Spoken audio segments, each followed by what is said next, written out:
Spinoza à Assas 2026, organisé par Johan, dont l'objet est d'examiner la pensée de Spinoza sous ses dimensions à la fois philosophiques, certes, mais également juridiques et pédagogiques. Sous l'angle juridique, cette analyse se critique un peu sur le modèle, très modestement, de la correspondance que Spinoza entretint avec Guillaume de Weinberg entre 1664 et 1665. Il a déjà fait très largement référence dans le livre du professeur Rateau. Sous l'angle pédagogique, les entretiens de Spinoza à Assas ont notamment pour objectif de présenter cet auteur majeur, souvent perçu comme particulièrement difficile, sous un jour plus accessible, afin de permettre au plus grand nombre d'entrer dans la richesse de sa pensée. Et c'est dans le cadre de nos entretiens et du cycle Spinoza à Assas 2026 que nous avons le plaisir d'accueillir aujourd'hui le professeur Paul Rateau, maître de conférence à l'université Panthéon-Sorbonne, spécialiste de l'histoire de la philosophie moderne des XVIIe et XVIIIe siècles, dont le dernier ouvrage paru en 2025 chez Vrin a pour titre « Spinoza, une pensée par-delà bien et mal », dont vous trouverez bien entendu les références sur Internet et bien sûr à la page spéciale consacrée aux travaux du professeur Rateau sur notre site. Alors après Spinoza et le principe de séparation des pouvoirs dont nous avions traité en 2020, le thème retenu pour cette nouvelle édition, qui servira de support à cet entretien, est Spinoza, la faute, la peine. Quelques mots avant de commencer l'entretien lui-même sur l'actualité de l'association. Cette année, dans le cadre de la commémoration des 10 ans de l'association des chercheurs, nous mettrons prochainement en ligne les séquences enregistrées de notre conférence anglaise Berlin in Paris 2017. Parmi les intervenants, d'ailleurs, figurait le Dr Kei Yuta d'Oxford, Madame la professeure Dimova Coxon de Durham University, les professeurs Gilles Delannoy de Sciences Po Paris et Marie Garot de l'Université Panthéon-Sorbonne, pour ne citer que. Enfin, quelques informations pour les amis de l'association des chercheurs qui suivent nos conférences sur Internet. Je signale au passage qu'on a dépassé les 1100 consultations depuis décembre pour l'intervention de Jérôme Rouillet. Cette année, après Jacques Toubon en 2017 et la défenseure des enfants Geneviève Avenard en 2020, nous tiendrons la 3e édition d'Agir pour l'enfant en présence des instances du défenseur des droits, de représentants de la PJJ et de juges du tribunal pour enfants. Nous avons d'ailleurs aujourd'hui le plaisir d'accueillir Willow et Evan, 2 jades jeunes ambassadeurs des enfants. Alors pour ceux qui ne le savent pas, les jades sont des jeunes âgés de 16 à 25 ans, formés et encadrés par le défenseur des droits, qui réalisent une mission de service civique de 9 mois auprès de l'institution afin de sensibiliser les enfants et les jeunes aux droits. Pour ceux qui se posent encore la question de savoir à quoi sert une autorité administrative indépendante, ça peut aussi servir à ça. Donc, puis après cette 3e édition de Jeux pour enfants, nous aurons donc une conférence d'histoire du droit qui aura pour thème le corpus Juris Civilis, et nous terminerons l'année sur un sujet de théorie du droit intitulé Comprendre quelle scène. Enfin, j'ajoute que vous pourrez retrouver cet entretien sur notre chaîne YouTube dès la semaine prochaine. Et voilà, j'en ai terminé et j'invite notre intervenant à prendre place pour commencer son entretien qui débutera par une question de Johan, à qui je laisse la parole.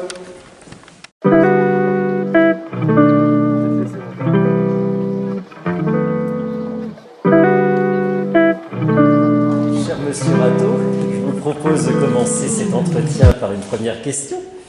Comment est né votre intérêt pour Spinoza ?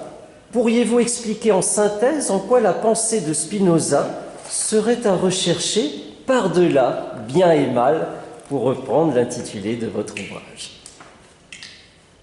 Bien, merci beaucoup, Johan, pour cette invitation. Merci aussi au professeur Puma. Je suis vraiment ravi d'avoir été invité par l'association pour parler de Spinoza devant plutôt des juristes, ce qui est évidemment une confrontation intéressante. Je commencerai par dire que ce qui m'a guidé vers Spinoza, c'est une réflexion que je mène sur la question du mal, telle qu'elle est posée au début de l'époque moderne, c'était au XVIIe siècle, et j'ai commencé ma réflexion par une monographie issue de ma thèse sur Leibniz. Et la position leibnizienne, la réflexion qu'il mène sur la question du mal prend la forme d'une théodicée, c'est-à-dire qu'elle prend place dans une doctrine qui vise à justifier de la conduite divine Dieu qui dit être absolument parfait, doué d'une bonté infinie, d'une puissance suprême et d'une sagesse elle-même suprême, comment rendre compte de l'existence du mal dans le monde. Et ce qui m'a intéressé avec Spinoza, c'est deux choses. C'est d'une part qu'il se place volontairement dans un cadre qui n'est pas celui d'une théodicée. Alors la théodicée de Leibniz, elle vient après, en fait, du point de vue historique, mais disons qu'il se situe en dehors de ce cadre-là, dans la mesure où, pour lui, fondamentalement, le mal n'existe pas dans les choses, ça n'est pas une propriété des choses, le mal n'existe pas en soi, ni le bien d'ailleurs, ça n'est qu'un mode de pensée humain. Et on aura l'occasion, je pense, d'en parler, qui n'a véritablement de sens que dans la relation que nous avons avec les objets du monde. Donc on est dans une position qui est véritablement opposée à celle de Leibniz, et évidemment, ça m'intéressait de pouvoir envisager ce point de vue. Et je l'ai même complété par un troisième, dont évidemment je ne parlerai pas ici, et qui va donner lieu à la publication d'un autre livre, avec Malebranche. Parce qu'au fond, on a au XVIIe siècle, sur cette question, on pourrait s'interroger sur la question de savoir pourquoi le problème du mal a une telle acuité à ce moment de l'histoire de la pensée, mais je ne vais pas le traiter ici. Le troisième auteur, c'est Malebranche. Donc Leibniz, Malebranche, Spinoza, en fait, dans le sens contraire au déroulement historique, puisque le plus ancien des trois est Spinoza. Donc, envisager en quelque sorte ces trois manières originales de traiter cette question. Leibniz et Malebranche plutôt d'une côté d'une théodicée, c'est-à-dire envisager le mal par rapport au Dieu tel qu'il est pensé par la philosophie, pas par la théologie révélée, mais comme cet être infiniment parfait et par rapport auquel on a du mal à comprendre, à justifier l'existence du mal dans le monde. Et à côté, ou en face plus exactement, Spinoza, pour qui, encore une fois, le mal n'a pas de réalité en dehors de l'esprit, et il ne signifie rien du point de vue divin. C'est pour ça que ça n'a pas de sens d'écrire quelque chose comme une théodicée, puisque du point de vue divin, le mal n'a pas de sens. Alors le livre lui-même, Spinoza, une pensée par-delà bien et mal, évidemment le titre, sous la forme d'une interrogation, permet à la fois d'éveiller la curiosité, mais aussi de poser une question qui m'a véritablement occupé quand j'ai commencé ce travail. C'est au fond, lorsque j'ai commencé, pour les raisons que je vous ai indiquées, à m'intéresser à cette question telle qu'elle est traitée par Spinoza, ce qui m'est apparu de manière assez surprenante, c'est que parmi les commentateurs, ce n'était pas une question qui était particulièrement traitée, alors que la bibliographie sur Spinoza est d'une très grande richesse, c'est moins qu'on puisse dire. On y trouve véritablement beaucoup de thèmes évoqués, mais très peu celui-là.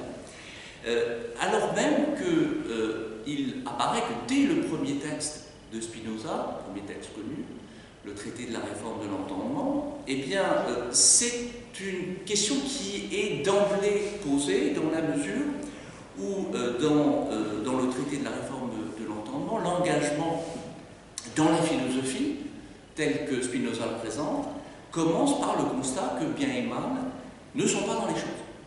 Et pourtant qu'il faut se poser la question de savoir s'il est possible d'atteindre un vrai bien. Il y a une contestation dans le même texte des notions de bien et de mal, et en même temps la recherche, savoir est-ce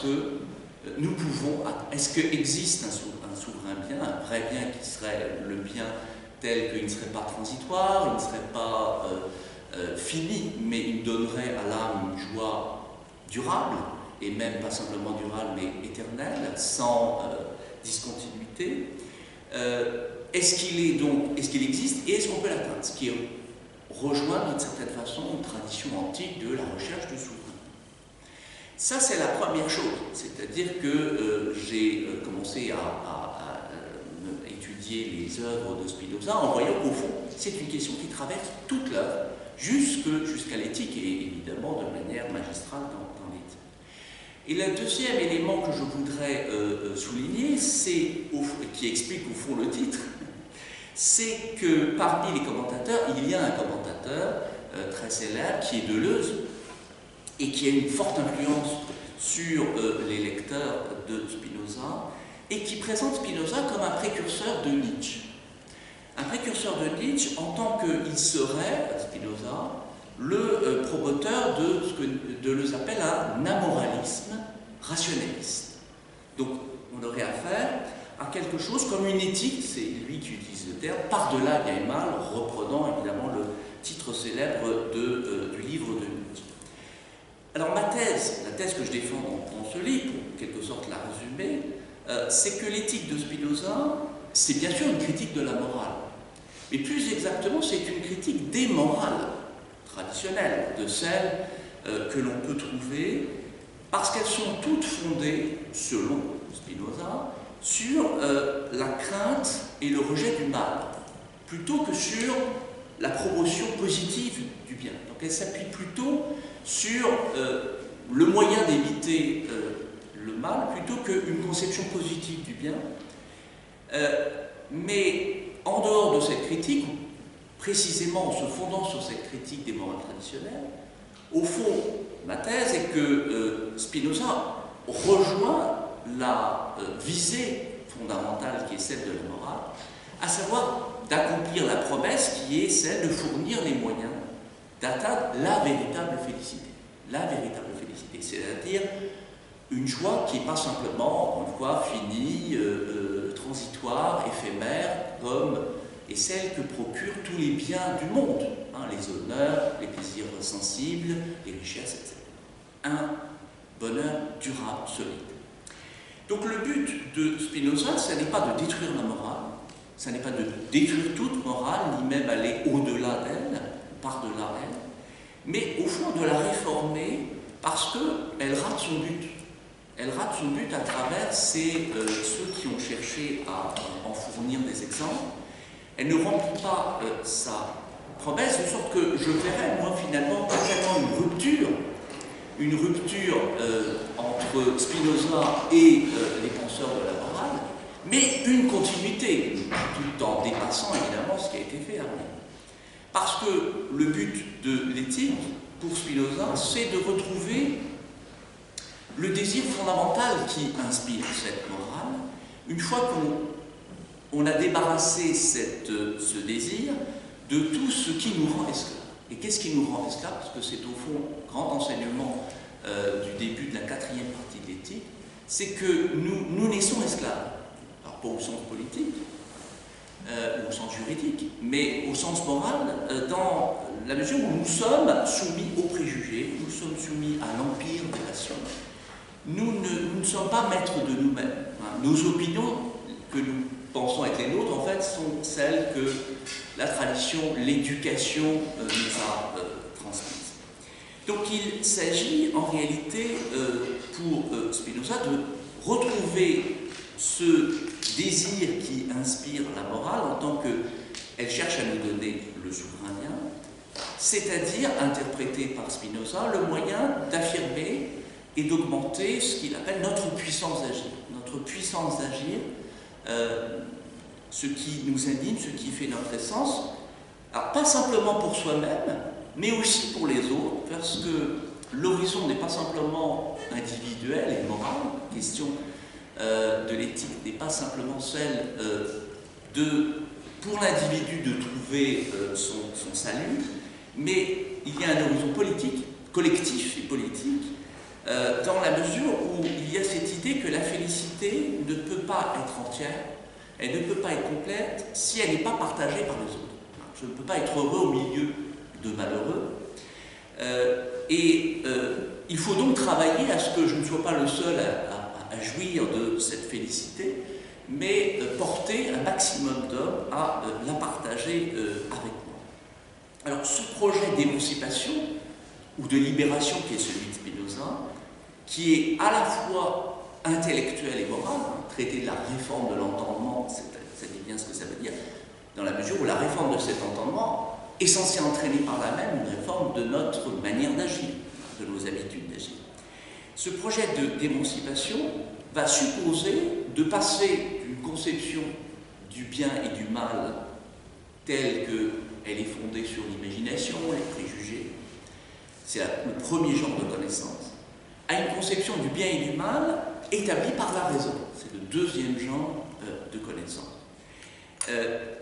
Et c'est dans la dernière partie, disons, du livre que je me pose la question, qui est celle de savoir si, au fond, ces catégories morales, même réformées par la raison, parce que je tiens que l'éthique ne peut pas faire l'économie, en réalité, du bien et du mal, et on le verra aussi de la faute et de la sanction, on verra dans quel sens, ne peut pas en faire totalement l'économie, et néanmoins, dans la cinquième partie de l'éthique, Spinoza envisage, dans le troisième genre de connaissance, qu'il appelle la science intuitive, eh bien quelque chose qui ressemble à un état dans lequel ces notions de bien et de mal, même redéfinies par la raison, seraient inopérantes, seraient dépassées, en quelque sorte. Précisément, l'idée étant que le point ultime de la sagesse, qui est en même temps l'être définitivement libre, au fond, n'aurait pas besoin de ces notions, plus exactement, ces notions seraient plus pertinentes. Elles seront plus pertinentes puisque la science intuitive, c'est connaître les choses dans leur singularité même, dans leur essence singulière, et lorsque on les connaît de cette manière-là, on les connaît à la manière de Dieu, et de ce point de vue, aucune chose n'est défectueuse, aucune chose n'est mauvaise, aucune chose n'est imparfaite, elle est conforme à ce qu'elle doit être, et elle ne peut pas être autrement. Et lorsque l'on a atteint cette vision, puisque intuitus, science intuitive vient de voir, intuere, ça suppose dans cette vision que bien et mal est perdu toute pertinence. Et donc je conclus, pour répondre à votre question et en même temps en terminant par l'évocation de ce qui constitue la fin du livre, j'essaie au fond d'envisager chez Spinoza ce que j'appellerais deux éthiques. Alors, pas une, mais deux.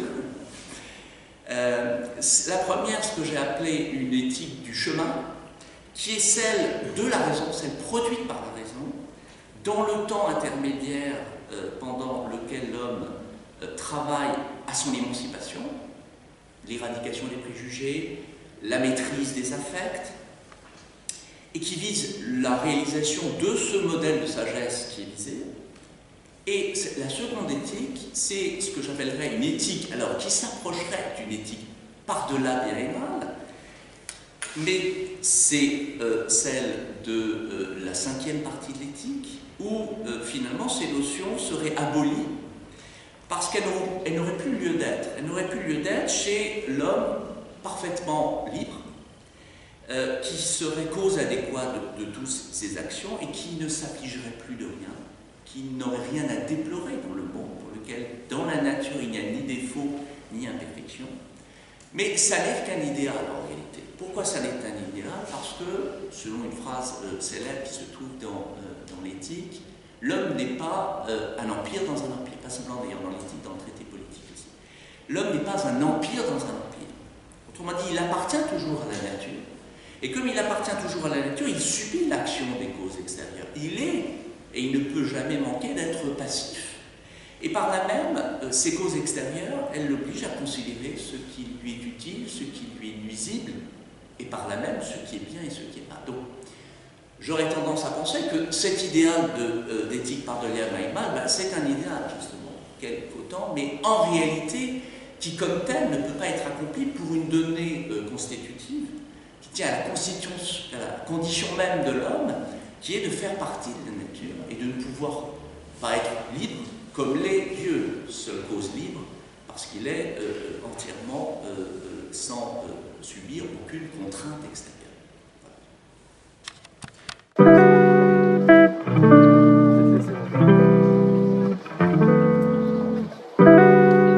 Selon Spinoza, les hommes se croient libres par cela seul qu'ils sont conscients de leurs actions, mais ignorant des causes qui les déterminent. Ma question est la suivante. Si le sentiment de liberté n'est fondé que sur l'ignorance des causes qui nous déterminent, dans quelle mesure l'homme pourrait-il être tenu responsable de ses actes? C'est une thèse tout à fait centrale, notamment de l'éthique, qui est l'illusion du libre arbitre. L'illusion du libre arbitre.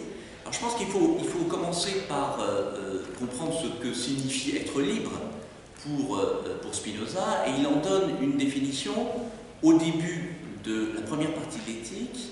C'est la première définition, je vous la donne.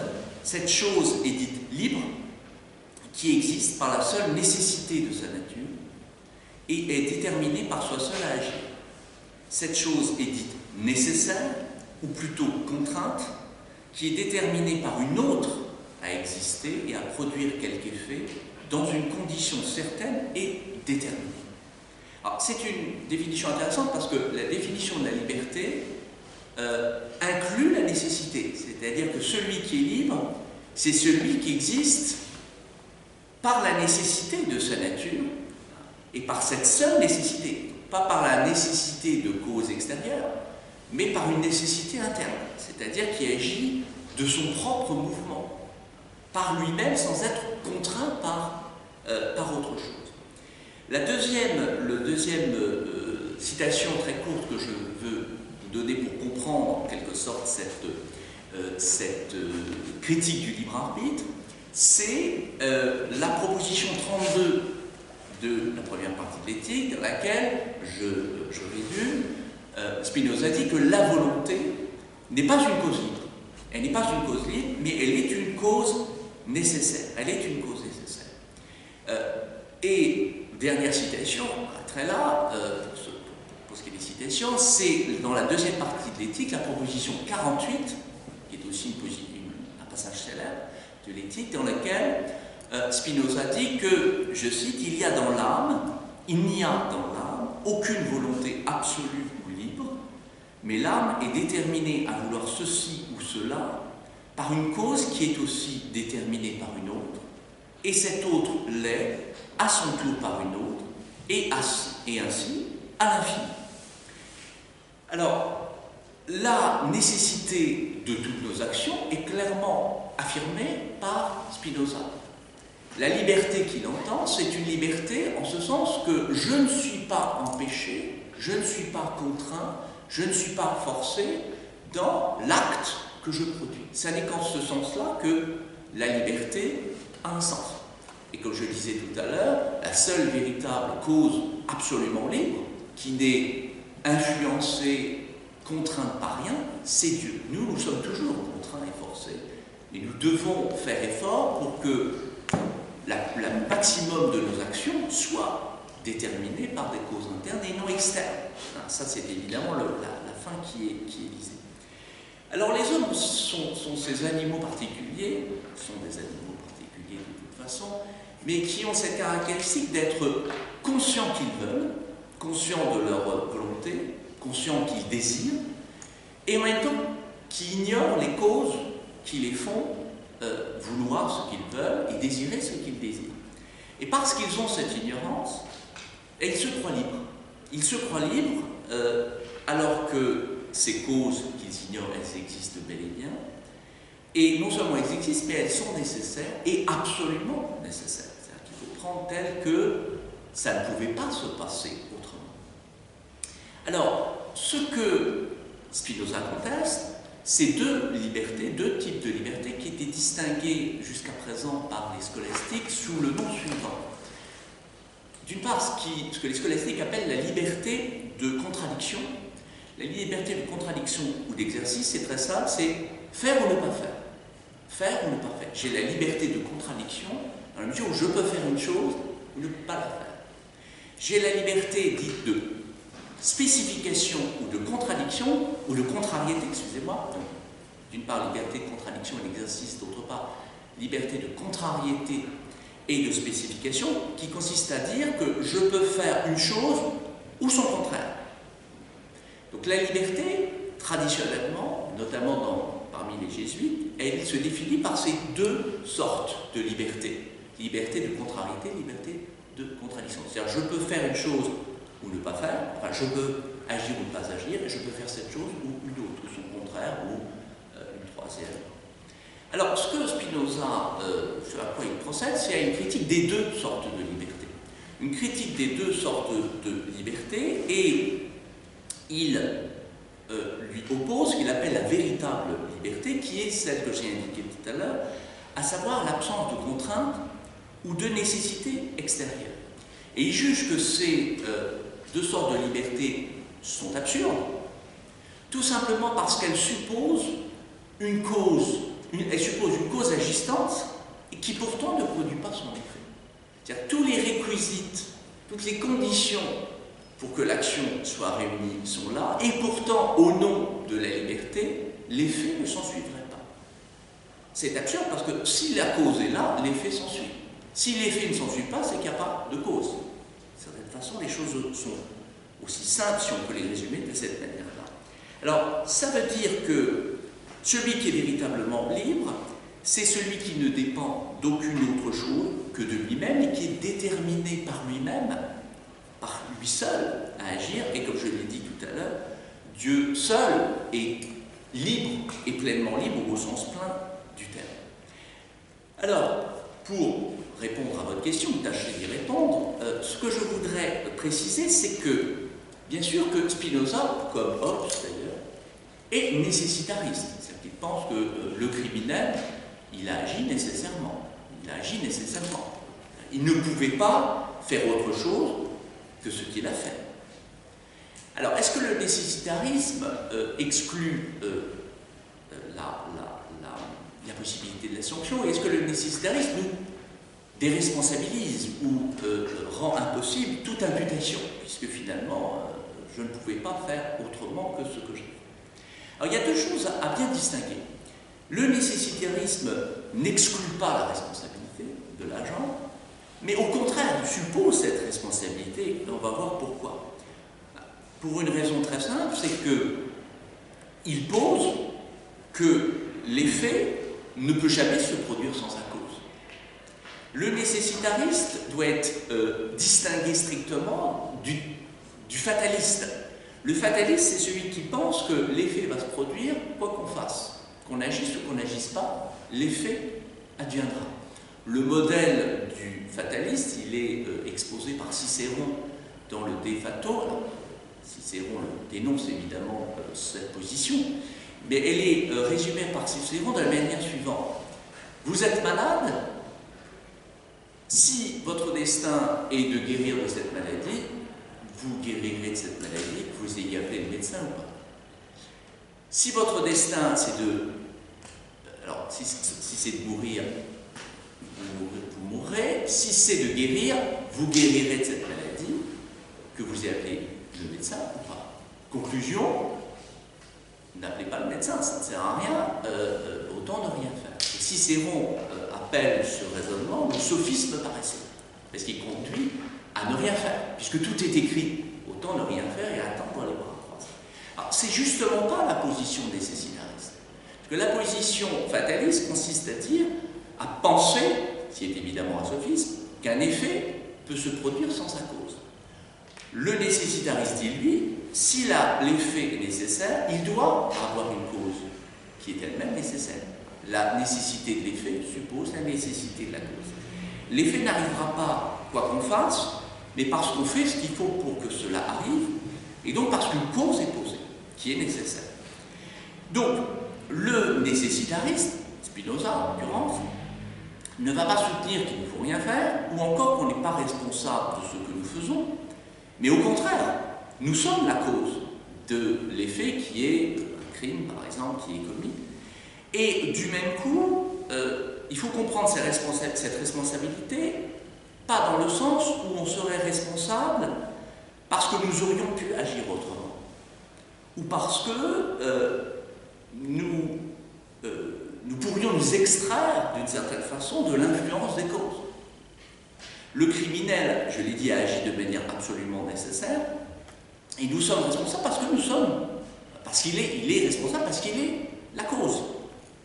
Il est la cause. Alors, il doit être puni, non pas parce qu'il aurait pu faire autrement, mais il doit être puni parce que cette punition doit entraîner, à titre de cause, un comportement futur qui sera conforme à la loi. Autrement dit, les punitions et les récompenses, elles ne servent pas à punir une liberté qui a fauté, si je puis dire, mais qui visent à agir sur les causes. C'est-à-dire agir sur les causes qui vont déterminer les comportements à venir pour les changer, pour les orienter. Donc punition et récompense sont des causes de changement. Elles s'inscrivent dans la chaîne causale pour influencer nos actions futures. Et d'ailleurs, pour Spinoza, d'ailleurs comme pour Hobbes, elles n'ont pas d'autre justification que celle-là. Alors c'est important parce que qu'est-ce que ça veut dire?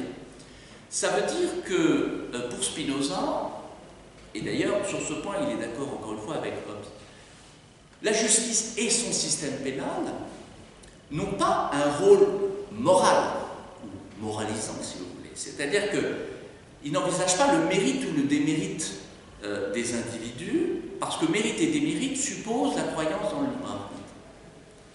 Mais la justice a un rôle, donc non pas moral, mais un rôle que j'appellerais, je dirais, opératoire ou fonctionnel, dans la mesure où il s'agit de transformer les comportements. C'est-à-dire que la justice a une visée d'utilité, notamment d'ailleurs dans une perspective politique, sociale, pour prévenir le crime, pour dissuader le mal à venir, et pour réformer le coupable. Et donc, la justice est plutôt, dans ce cas-là, ce que Thomas d'Aquin appelait une justice médicinale, opposée à une justice rétributive. Il ne s'agit pas en punissant, de faire expier, encore moins de se venger, mais il s'agit d'apporter un remède. Un remède pour soigner un désordre qui s'est produit, un désordre individuel ou un désordre social, collectif. Et donc la question qui se pose, elle ne doit pas être de savoir qu'est-ce que mérite celui qui a commis le crime, qu'est-ce qu'il mérite, mais qu'est-ce qui est nécessaire de faire pour que le criminel soit corrigé et pour prévenir le crime futur, le crime à venir. Donc, toute peine de ce point de vue-là, est vue, ou doit être vue, selon Spinoza, en vue de l'amendement du coupable et servir d'exemple. Est-ce que ça a cette vertu? Ça, c'est une autre question. Mais en tout cas, du point de vue de Spinoza, ça n'a pas d'autre légitimité. Sinon, autrement, on est du côté de l'expiation ou de la vengeance, qui n'est pas pour Spinoza, et comme pour Hobbes, je le disais tout à l'heure, la finalité véritablement de la justice. Donc, pour conclure sur ce point, je dirais donc que cette critique du libre arbitre, une volonté libre, pour Spinoza, c'est au fond contradictoire, une volonté libre. Volonté libre, c'est une volonté qui se donnerait à elle-même son objet, mais on pourrait dire que si la volonté pouvait se donner cet objet, ça veut dire qu'elle voudrait vouloir. Si elle voulait vouloir, il faudrait, soit elle le veut déjà, et donc il n'y a pas besoin de ce redoublement, soit elle le veut au nom d'une autre volonté, et ainsi de suite à l'infini. Donc il n'y a aucun sens. La volonté est forcément déterminée. Elle est entièrement déterminée. Mais le fait de dire qu'elle est entièrement déterminée ne supprime pas l'imputation dans un système qui est un système d'un enchaînement causal. Donc, ce qu'il faut trouver, c'est la cause. La cause de l'effet immédiat et intervenir sur cette cause pour qu'elle produise à l'avenir d'autres effets.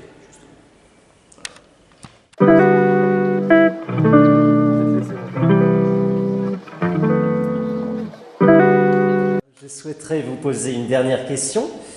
De votre point de vue, comment Spinoza caractérise-t-il la faute morale et éventuellement, quelle forme pourrait prendre sa sanction, Monsieur Rateau? Bien, alors sur cette question de la faute morale, simplement quelques éléments sur la conception que Spinoza se fait du mal comme tel. J'en ai dit déjà quelques éléments, mais évidemment c'est essentiel pour comprendre le sens de la faute, qu'il désigne par le terme latin de peccatum, traduit par péché. Alors évidemment le terme de péché en français a une connotation fortement religieuse, et XVIIe siècle, on l'utilise aussi en philosophie pour désigner simplement effectivement la faute au sens moral, la faute ou le péché. Donc, quand j'utiliserai le terme de péché, il ne faut pas l'entendre au sens religieux du terme. Là, pour comprendre donc, le sens qu'a pour Spinoza la faute, il faut évidemment replacer, et rapidement, dans le cadre de sa conception du mal. Le mal, je l'ai dit, dès le traité de la réforme de l'entendement, est affirmé comme, avec le bien, quelque chose qui n'existe pas en soi. Il n'existe pas en soi, ça n'est pas une chose, ça n'est pas une propriété des choses, c'est un mode de pensée humain que nous forgeons au contact de notre relation à ces choses, mais qui en elles-mêmes ne sont ni bonnes ni mauvaises, hein, mais qui sont simplement ce qu'elles doivent être, hein, et de manière nécessaire, puisqu'elles n'auraient pas pu être autrement. Donc bien et mal sont relatifs. Alors quand on dit que bien et mal sont relatifs, il faut tout de suite expliquer ce que ça veut dire, parce que relatif, ça veut dire relatif à quelque chose. Ça veut dire qu'il ne se pense que dans une relation. Et une relation en trois sens, la première, elle est simple à comprendre, c'est que bien et mal sont corrélatifs, comme dit Spinoza. C'est-à-dire que le mal est pensé par rapport au bien, hein, il en est la privation, il en est l'absence, le défaut, mais le bien aussi se pense par rapport au mal, dans la mesure où ce qui empêche un mal est un bien. Donc il y a une définition, on définit l'un par l'autre, hein, l'un ne se pense pas sans l'autre. C'est une première relativité des deux notions. On ne peut pas en fait les penser séparées, de manière séparée. La deuxième relation que supposent ces deux notions, c'est que, je l'ai dit, bien et mal ne sont pas des propriétés des choses, mais sont des propriétés des relations. C'est une propriété de relation, celle que nous entretenons avec les choses, et bien et mal ne sont rien en dehors de ces relations. Et de ce point de vue, elles sont susceptibles de changer, et leur statut est tout à fait précaire. Ces deux notions sont variables. Pourquoi? Parce qu'une même chose peut apparaître bonne à tel homme et mauvaise à tel autre, mais une même chose peut apparaître bonne à cet homme et à un moment donné, et apparaître la même mauvaise au même homme à un autre moment. Donc il y a une variation de ces notions, de leur attribution. Alors, selon l'état du sujet qui les éprouve et selon les circonstances. Spinoza prend un exemple dans la préface à la 4e partie de l'Éthique, c'est l'exemple de la musique. Pour comprendre ce caractère variable et non universel, instable de ces notions, l'exemple de la musique, il dit la musique, elle est bonne pour le mélancolique, elle est mauvaise pour l'affligé, et elle est indifférente au sourd. Elle n'est ni bonne ni mauvaise. Donc la même chose est bonne relativement parlant, relativement à l'état dans lequel on peut être. On peut même aller plus loin dans l'exemple et dire que celui qui est mélancolique, qui quitte sa mélancolie et s'afflige, la même musique qu'il aimait il y a une heure, il ne l'aime plus parce qu'il est affligé par une mauvaise nouvelle et du même coup passe du bien au mal et du mal au bien de manière évidemment tout à fait facile. Donc, ce sont des notions qui ne sont pas universelles, qui ne sont pas immuables et qui sont précisément pour cette raison des productions de la connaissance du premier genre non rationnelles, variables d'un individu à l'autre. Alors, ça ne veut pas dire, je l'ai dit juste au passage, que bien et mal, parce qu'ils sont relatifs, seraient purement arbitraires. Ils ne sont pas arbitraires pour autant. Dans la mesure où ils renvoient bien à une propriété ou à une qualité objective de l'objet. C'est-à-dire, dans le cas de la musique, par ses qualités intrinsèques, apaise le sujet ou l'irrite. Donc, il y a bien. Donc, si l'état du sujet change, le sujet qui écoute la musique, en revanche, son état est certes variable, mais il y a certaines caractéristiques dans la musique qui font que ça produit de l'irritation ou ça produit un apaisement selon le cas. Donc, bien et mal naissent à l'occasion de la rencontre entre un certain état de l'âme et certaines propriétés qui sont effectivement présentes dans l'objet, mais qui n'en fait pas un objet bon ou mauvais, puisque bien et mauvais résultent du contact avec ça. Et troisième élément qui explique le caractère relatif des notions bien et mal, c'est que bien et mal, et ça va être évidemment important au regard du sens de la sanction, c'est qu'ils sont relatifs dans le jugement que l'on émet sur les choses. Qu'est-ce que je veux dire par là? C'est-à-dire que quand nous jugeons une chose bonne ou mauvaise, qu'est-ce que nous faisons? Eh bien, nous comparons des choses entre elles. C'est un autre exemple que prend Spinoza dans le court traité, c'est l'exemple de la pomme. Une pomme est bonne, ou une pomme plutôt est mauvaise par rapport à une pomme bonne que j'ai pu goûter avant. Donc c'est par comparaison que bien et mal sont produits. Ou encore en tant que on rapporte l'objet que l'on juge bon ou mauvais à une idée générale que l'on se fait de la chose, ou à une norme préétablie, et par rapport à cette règle, ou par rapport à cette idée générale que l'on a de la chose, ou du modèle que l'on se fait de la chose, on va dire, selon que l'objet est conforme ou non, on dira que cette chose est bonne ou mauvaise. Alors, puisque j'en suis à des exemples, je vais prendre un exemple précisément où ce rapport de comparaison, ou plus exactement ce rapport par lequel je ramène un acte à une norme pour énoncer qu'il est bon ou mauvais ou juste et injuste, c'est un exemple que prend Spinoza dans la correspondance avec Bleigenberg, qui a été évoqué tout à l'heure, dans la lettre à Bleigenberg du 13 mars 1665. Et ça va très bien, je pense, poser les choses sur le sens de la faute, précisément. C'est l'exemple du matricide, c'est un exemple très gai, bien sûr, mais c'est l'exemple du matricide, de deux matricides. Le matricide d'Oreste et le matricide de Néron. Comme vous savez, Néron et Oreste sont commis chacun le meurtre de leur mère respective. Alors, respectivement, Néron tue Agrippine et Oreste tue Clytémnestre. Mais dans la tradition, évidemment c'est une tradition contestable, mais c'est pas de leur objet. Dans la tradition, on interprète le meurtre de Clytémnestre par Oreste comme un acte juste parce que Oreste punit Clytémnestre qui a non seulement trompé son mari Agamemnon, mais qui l'a fait assassiner.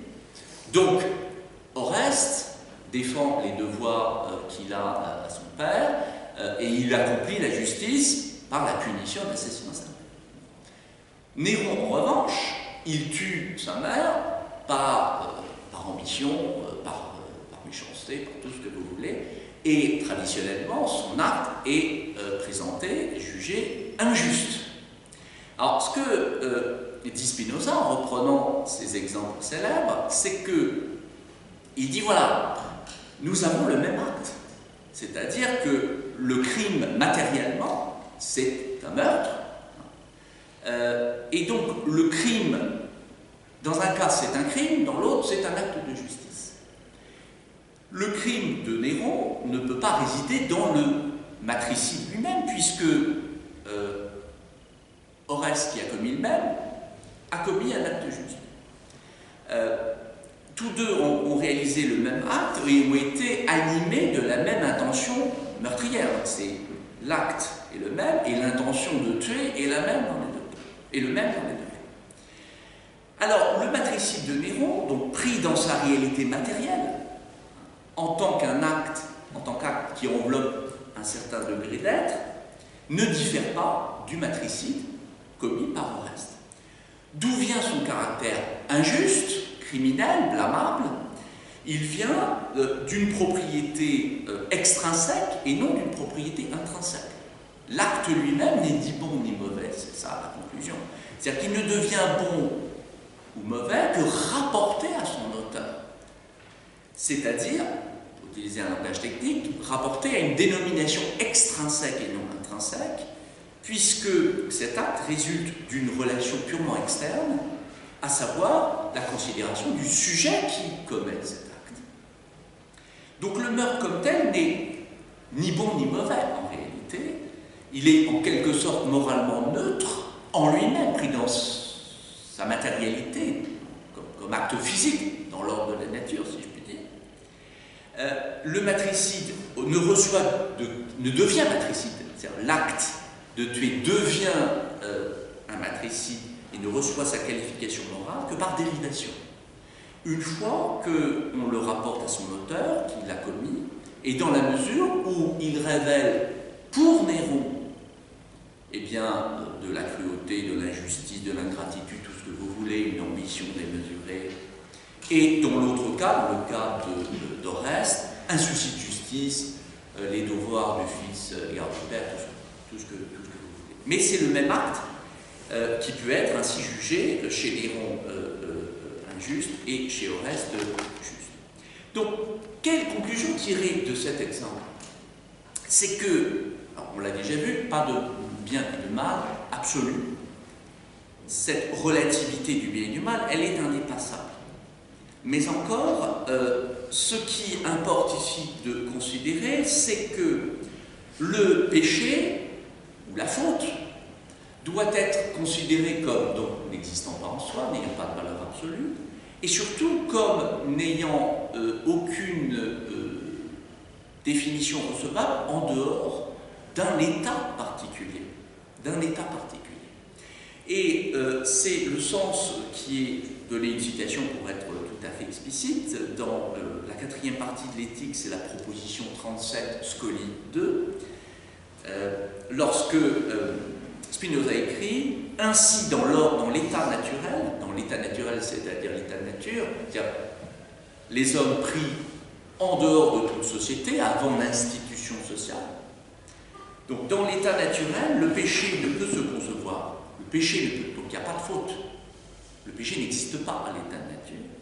Mais bien dans l'état civil.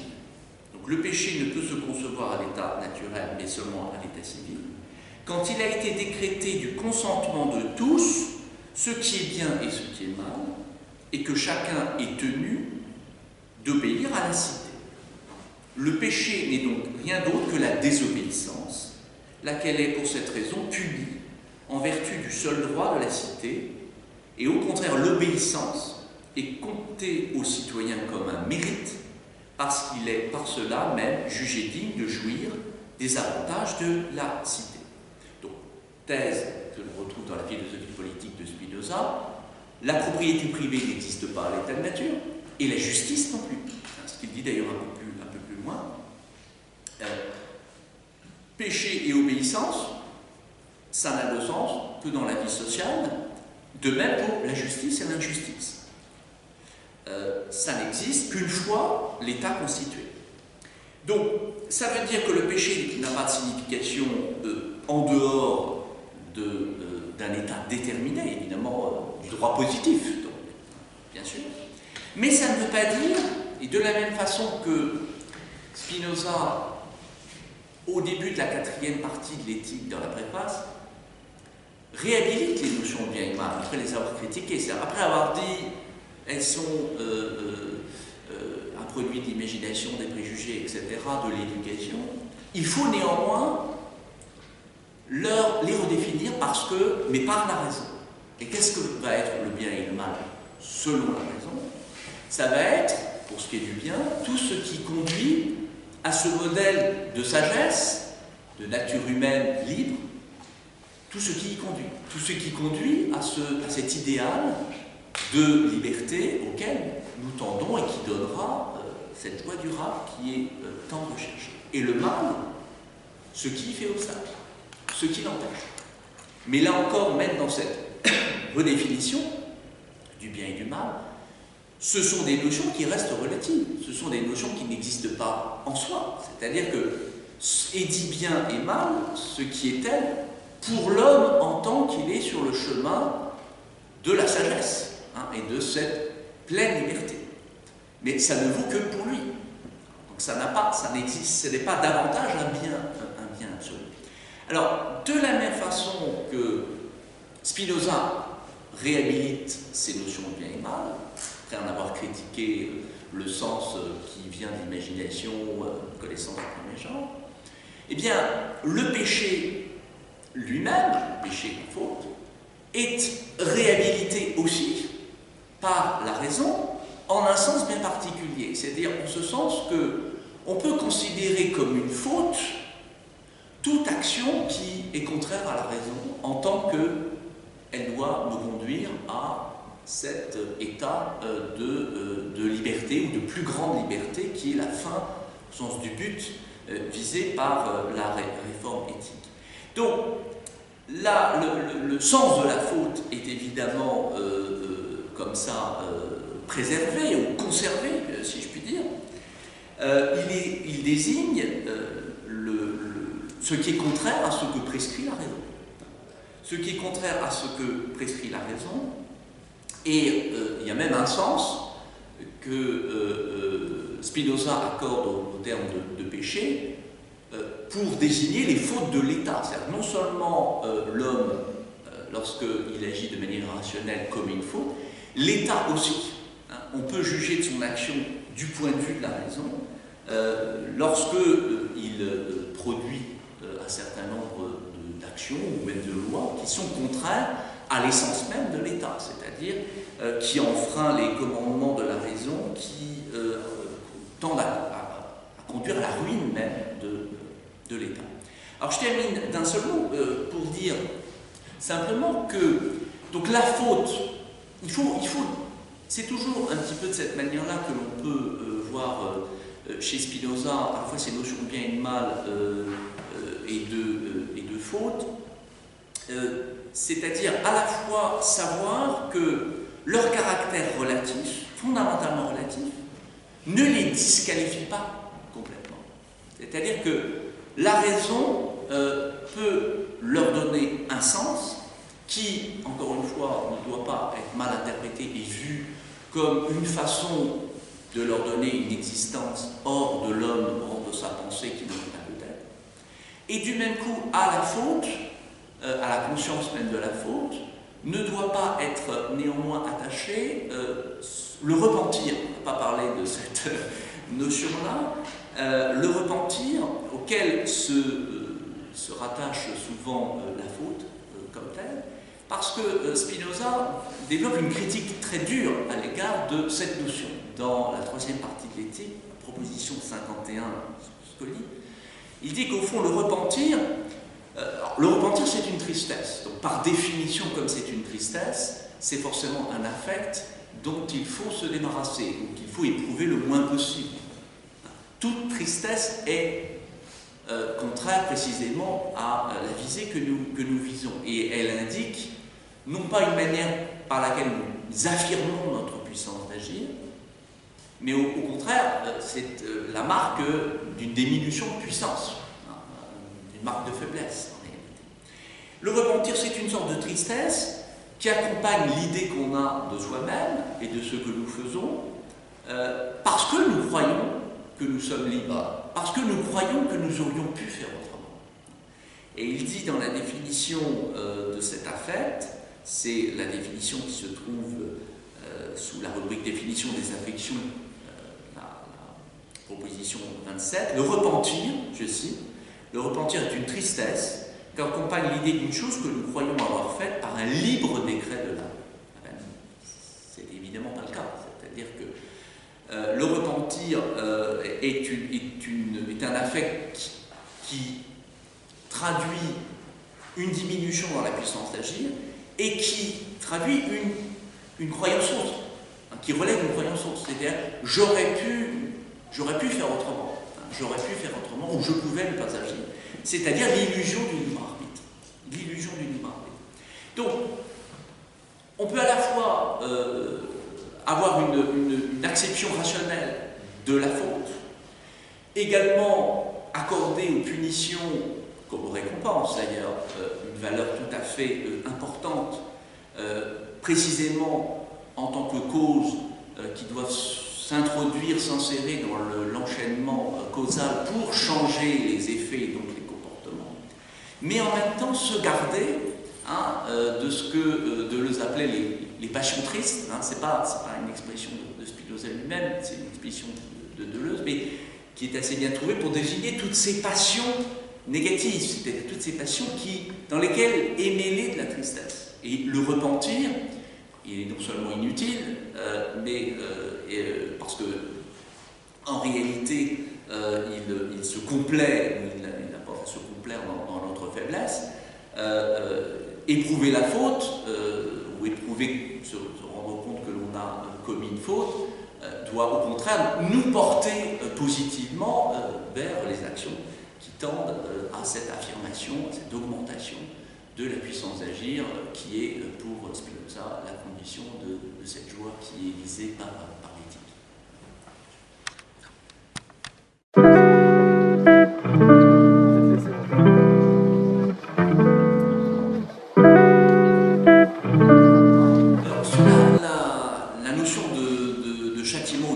C'est un terme qu'il utilise très peu. C'est assez intéressant de voir que dans le corpus, c'est pas, surtout le terme de châtiment, là, il est écrit en latin ou en hollandais, et c'est pas un terme qu'il utilise véritablement. C'est plutôt que la peine, elle doit être vue par celui qui l'a subie effectivement comme un moyen de réforme, c'est-à-dire qu'elle ne vaut pas en soi, c'est ça qui est important. La punition, et c'est une décision philosophique que l'on peut d'ailleurs tout à fait critiquer et contester, c'est-à-dire, ce serait intéressant notamment d'opposer la position leibnizienne. La position de Leibniz, elle consiste à dire, pour reprendre la distinction entre la justice rétributive et la justice médicinale, distinction que les scolastiques donc employée, particulièrement de Thomas d'Aquin, Leibniz se dit qu'il ne suffit pas d'envisager le système pénal, et notamment la peine, comme un moyen de corriger le coupable ou de servir d'exemple. Tout simplement parce qu'il sait que la vertu exemplaire du châtiment, elle est sujette à caution toujours, parce que c'est bien que même dans les États où il y a les peines les plus effrayantes, ça ne dissuade rarement, en tout cas pas complètement ou insuffisamment, les criminels, enfin les sujets de commettre un crime. Mais je laisse de côté cet aspect. C'est pas tellement là-dessus que Leibniz... mais il dit que ça ne suffit pas. Ça ne suffit pas parce qu'il y a une autre justice qui est la justice rétributive, et qu'il appelle encore, d'un terme qui a un sens bien déterminé chez lui, mais qu'il ne faut pas mal interpréter, ce qu'il appelle une justice vindicative. Alors, vindicatif, en latin, et même dans le français du XVIIe siècle, n'a pas cet aspect de vengeance qu'il peut avoir aujourd'hui. Cette justice vindicative, c'est simplement, pour Leibniz, même quand c'est inutile, quand la peine ne sert à corriger personne, ne sert d'exemple à personne, ne dissuade qui que ce soit, elle est nécessaire. Elle est nécessaire parce que d'une certaine façon, Leibniz se dit, il y a une harmonie qui a été perturbée et il faut la corriger. Même si le coupable, ça ne sert à rien, même si en fait personne ne savait, peut-être sauf un esprit omniscient, que le coupable a été puni, que le crime a été redressé. Et tant que ça n'a pas été fait, il y a quelque chose dans le monde qui reste inaccompli. Et Leibniz va mettre lui, il dit quand bien même la victime aurait pardonné, il dirait c'est pas la peine de punir le coupable, je pardonne, je suis au-delà. Donc ça ne sert à rien de le punir, il ne changera pas pour autant, ça ne sert pas d'exemple, et même la victime ne tient pas à la punition. Leibniz se dit il faut qu'elle ait lieu.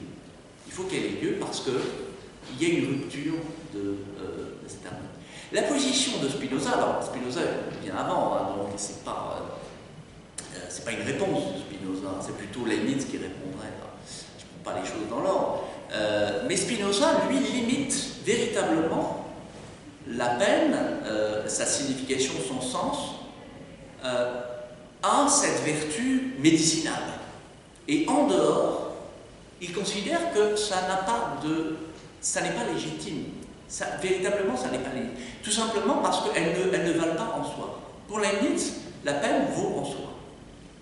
En elle-même, même si elle ne sert pas, si le coupable, le criminel, ce n'est pas le moyen pour lui de revenir sur lui-même, de changer son comportement. Même si ça ne change pas son comportement, elle doit être appliquée. Elle doit être appliquée et ce serait contraire à la justice.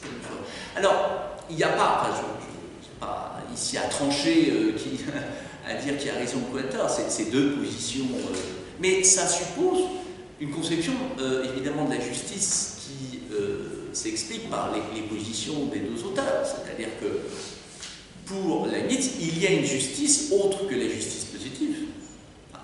Il y a un droit naturel qui comprend ce qu'il appelle les règles de la justice éternelle, indépendant du droit positif. Pour Spinoza, il n'y a pas de chance à parler de justice et d'injustice à l'état de nature. Il y a simplement ce que prescrit la raison et ce qu'elle interdit. Et pour Spinoza, considère que la raison ne prescrit pas plus à la justice que cette vertu médicinale, corrective ou d'exemple. Merci très sincèrement. Bravo.